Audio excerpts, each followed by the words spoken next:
Untuk player kayuhan kanan, korang tengok sini guys. Player-player jigging kat luar sana tu, hari ni aku buat satu set ni. Satu set setup jigging kayu kanan Daiwasal 315H second hand. Tapi condition dia baik guys, korang boleh tengok. Ini kayu kanan guys.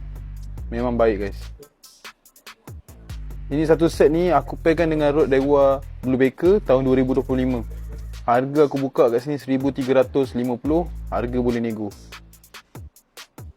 Korang boleh tengok kondisi mesin memang cun. Ratio 641, siap engrave lagi tu.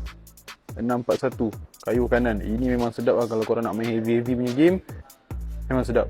Rod pula guys, panjang rod 6 kaki 2, PE2, one piece. Cincin Fuji. Kalau korang nak main laut, cincin dia memang tahan lah daripada air masin, daripada karat. So guys, ini harga satu set 1350, harga boleh nego.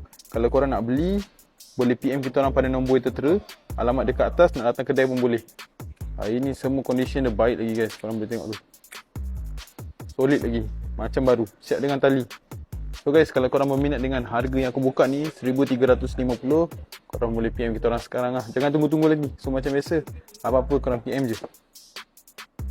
Dengan satu butang je guys, aku dah boleh tahu dah tali Yamato ni okey ke tak okey.